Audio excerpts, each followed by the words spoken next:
You're listening to the Future Tech Health Podcast with Richard Jacobs.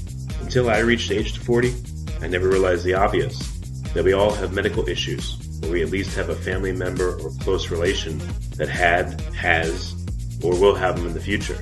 Medicine and biological systems are the final frontier. Until we've conquered death, figured out how life began, cured cancer, and understood our purpose in the universe, there's a heck of a lot to talk about when it comes to our health. Future Tech Health means I'll be covering futuristic topics that are actually already in clinical trials, or even starting to appear on shelves or by prescription, or available for your own use. We dive deep into stem cells, CRISPR-Cas9, the science of sleep, epigenetics, medical testing, cancer, ketogenic diets, stem cells, aging, regenerative medicine, and more. My goal for you, the listener, is to learn from these podcasts. You may very well learn something that may change the course of your life for the better, steer you towards a new career, or give you insight into addressing a serious medical problem. Remember, however, this podcast and its content is informational in nature only. No medical, tax, legal, financial, or psychological advice is being given. If you enjoyed the podcast, please listen, subscribe, like, and share it with friends. Thank you. Hello, this is Richard Jacobs with the Future Tech and Future Tech Health podcast. I have Peter H. Raven. He's an American botanist and environmentalist, notable as a longtime director, now President Emeritus of the Missouri Botanical Garden. So Peter, thanks for coming. How are you doing today? Pleasure. I'm doing great. So you've had a lot of things on more. What are you working on? Anything in particular right now, or is it a recent retirement? Like, what's your work?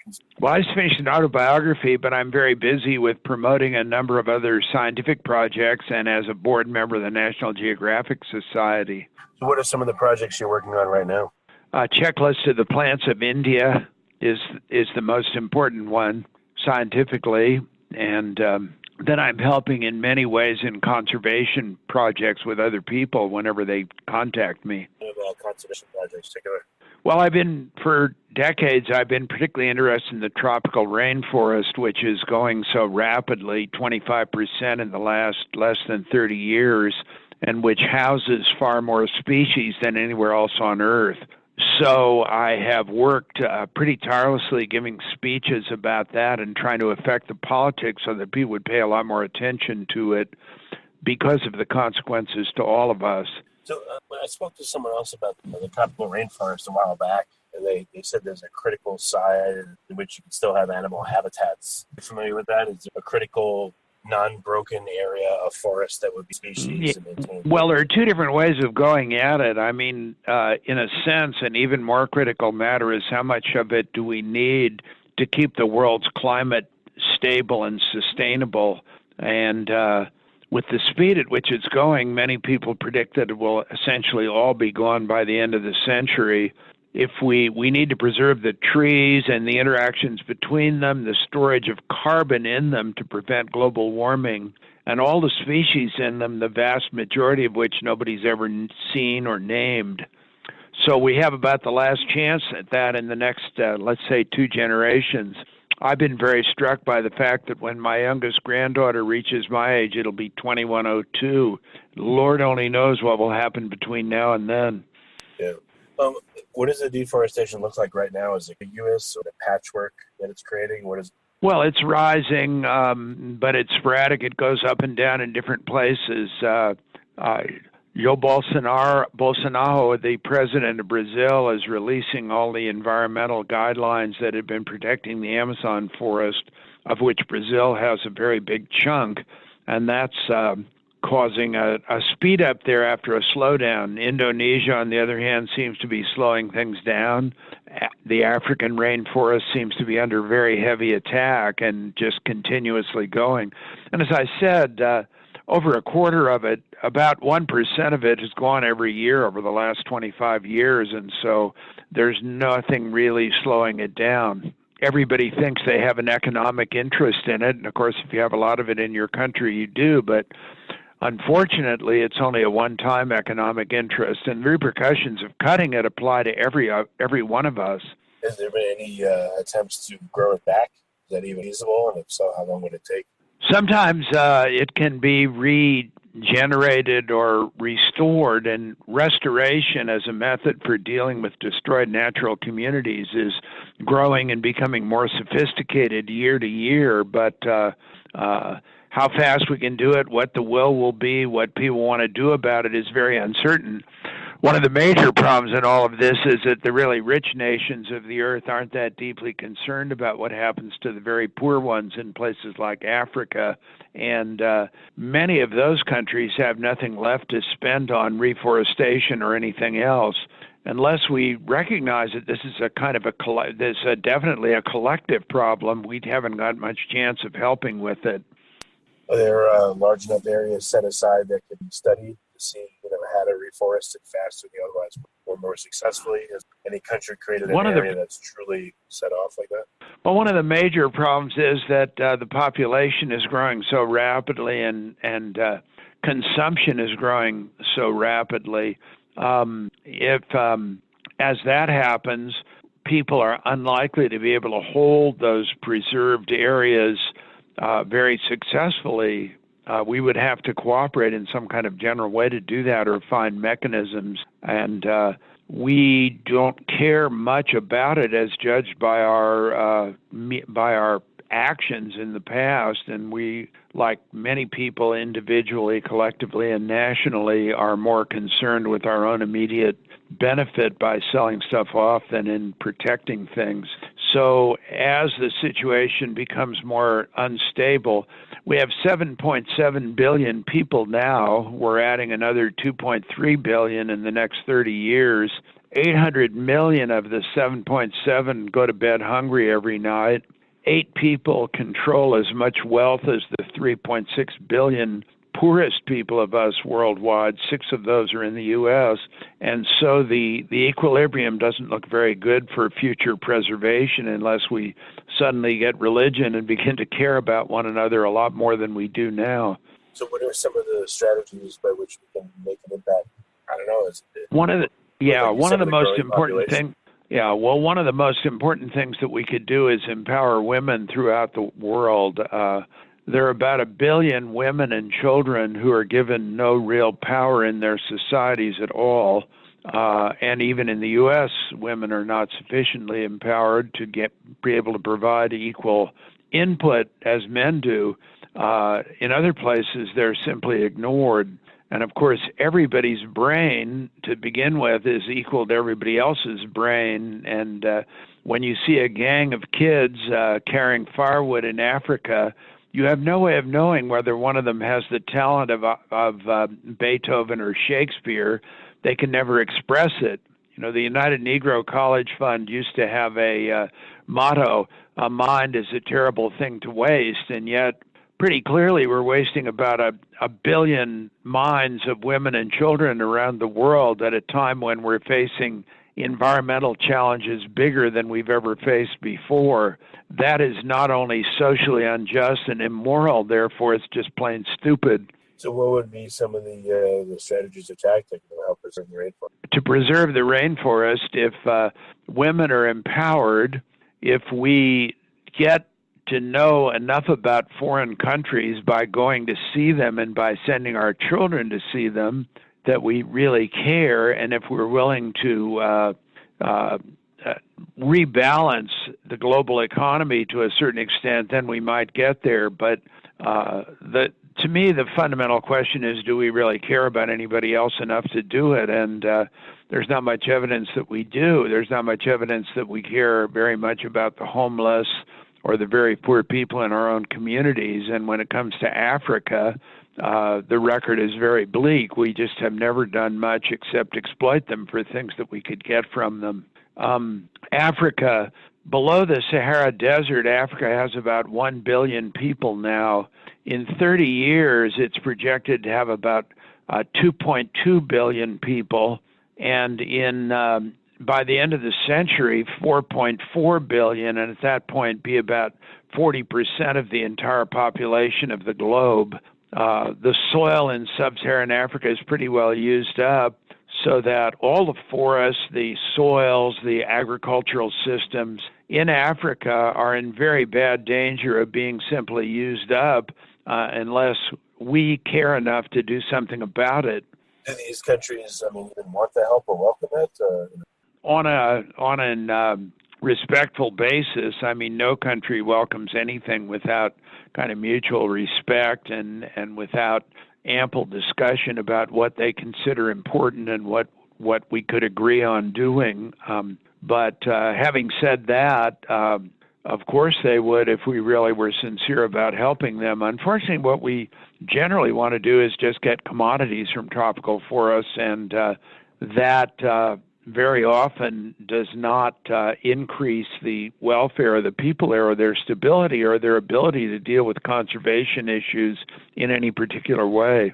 So what would be an example of one way that we could help one of these countries where they wouldn't be pressured to deforest their whole kind of resources? Well, obviously one has to begin by dealing with the poor people in countries. India, with 1.3 billion people at the present time, will be the largest country in the world in 30 years, with 400 million people being added, more than the present population of the United States, in a much smaller country and one that's much more used up environmentally. India has a wonderful culture, and we could do very much to save and honor that culture, but we're not inclined to do that. They're not exactly asking us, but when poor people in India leave farms, they don't generally have anywhere to go, and that presents a very serious problem for the country. They have a lot of advanced intellectual activities and organizations and so forth in the country, and in every way they're certainly equal to us intellectually, but the opportunities are going to be very difficult for them to meet for historical reasons. If you studied the history of India, you'd see that it's basically been exploited for a very long period of time, and what they have left with this enormous world-leading population is not very much, and yet the kind of instability that they're generating in a world where we're using up more than the world is producing every year will make it increasingly difficult for us or Western Europe or anywhere else to stay rich, because there's only so much air, there's only so much pollution that can go into the air, there's only so much ability to absorb pollutants, and the situation is looking very rough now. We need to educate our children a whole lot better.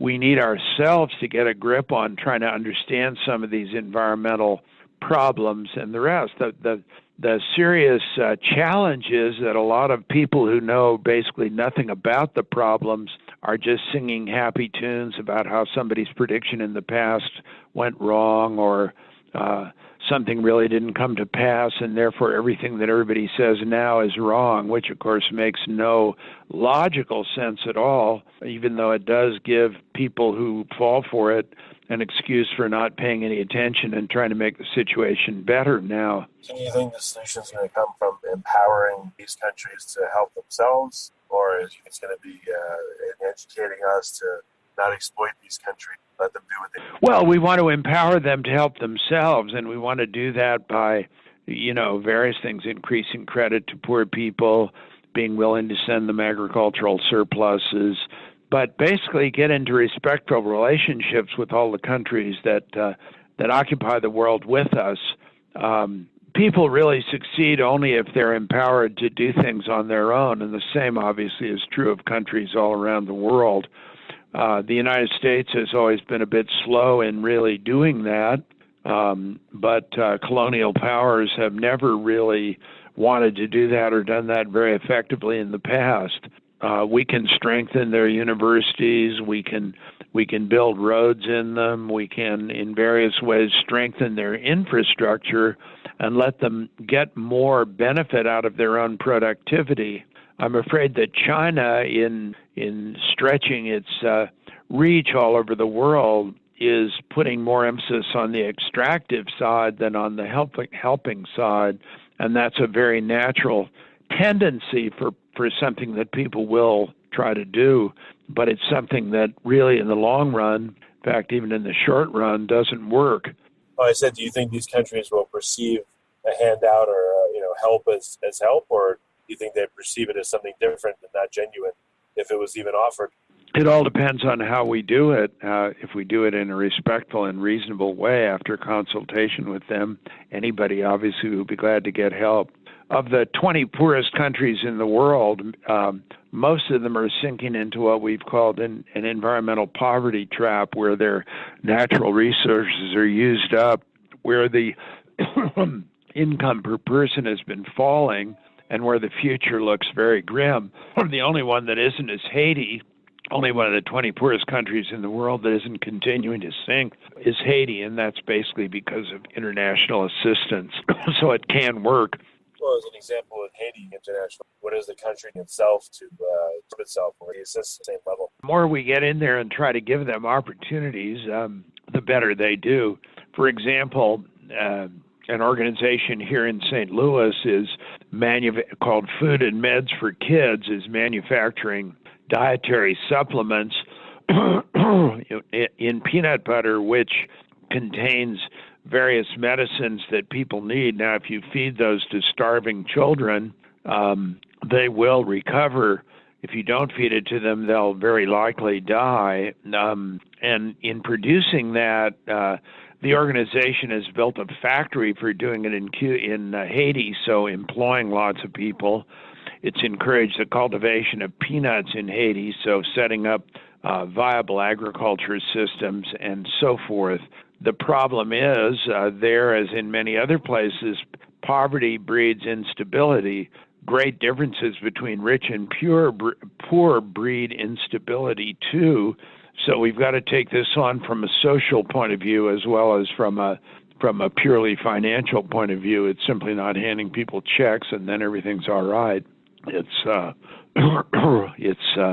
caring about people, helping them to set up mechanisms by which they can produce things for themselves and find employment. And then if you do that, it tends to spread as it has here, and they tend to improve their lot. Are there any examples of this beyond the early stages where it's gone full cycle and it's actually helping people, or is it still early days for any of this stuff to be happening? It's really still early days, and we're still in the exploitative mode, and we're still in partly unproductive agriculture mode, and we're still in the competitive mode. So it's still early days, but obviously some countries are better off than others, not only because of their own initiative, but because of help they get from outside. Well, is there a preferred order in which certain countries, it's hard to say, should be helped before others? I mean, how do you even attack this if it's so massive? Well, social justice and morality would encourage us to help the poorest countries in the world first, and there are about 20. If you take the 20 poorest countries in the world, about 18 of them are in sub-Saharan Africa. Obviously, that's going to be one of the major problems in the world as the population quadruples during this century, and it would on the whole encourage us to try to be helpful to Africa in ways that go far beyond just getting commodities. Blood diamonds, the famous sort of metaphor for that, getting commodities that we want from them. On the other hand, we all feel we've got many problems of our own and many things we need to settle here, and to launch into that requires a kind of a morality and a feeling about the stability of the world that it's difficult to achieve. So you think the ideal way to do it would be to help the poorest countries of the world, but then what? As soon as they're not as poor in terms of per capita income, the effort shifts to another country? It seems just like a very difficult thing to figure out what to do. It is very difficult, and since the United States and Western Europe are living at consumption levels that would, if they were to spread worldwide, take about 4 to 5 copies of the planet Earth to support them. So the idea of raising everybody up to the consumption levels that we have as a non-starter and to get this thing really going is going to cause us to pull back a little on our consumption and our demands, and not to keep trying to think about how to become truly great again and consume everything we can get our hands on. Because if we stay where we are, there's no wiggle room in the world. Nobody wants to face declining consumption here at all. And yet there are things we can do, and there are ways we can do it in our lives. Recycling, consuming less environmentally expensive things like beef, living near your jobs, you don't have enormous commutes every day. There are many things we could do that would loosen up some assistance if we saw fit to give it. But the only thing I can see that would get us there would be a kind of a moral argument. It's the right thing to do. And some of us have that, but not enough of us do yet. We need to keep working on it. Pope Francis, in his encyclical Laudato Si, called this out very clearly about global warming and about the extinction of biological species, and laid out a number of things that we could well pay attention to if we want to produce a global sustainability. The thing we can be sure of is we're going to go into, things are going to get worse before they get better, simply because of the way we're hurtling along with increasing consumption and increasing population. But if we were to work individually on making things better, if we were to believe, which is true, that we're making a difference, and that's especially true in a country like the United States, which is so rich, or Western Europe, which is so rich, if we do what we can, we will be making a difference. Every single thing we do will make what I see as an impending crash less forceful and less awful than it might have been otherwise. The amount of disruption that can occur if we all simply go on being selfish is really kind of unthinkable.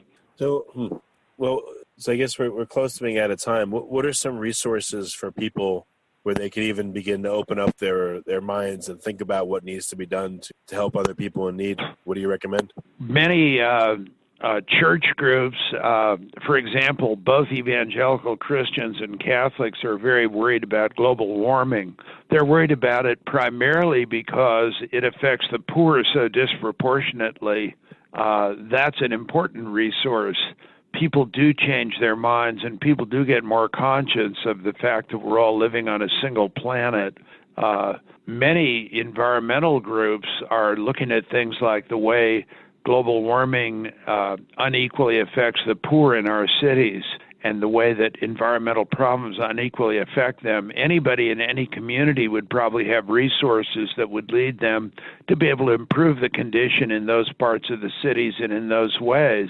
And there are then many groups that work on sustainability. All of the major conservation groups, the World Resources Institute and so forth, work on methods to get to sustainability, and they all could be followed up on and worked with. We need to encourage politicians to take up sustainability, because if we don't do it, we're simply rushing madly out to the end of the pier like a bunch of lemmings, and we ought to be able to do better than that. There are plenty of resources available to us if we're willing to take them up and listen to them. Okay. Well, very good. Well, Peter, I appreciate you coming on the call and spending the time. Thank you very much. Okay. Pleasure. Hope it's useful.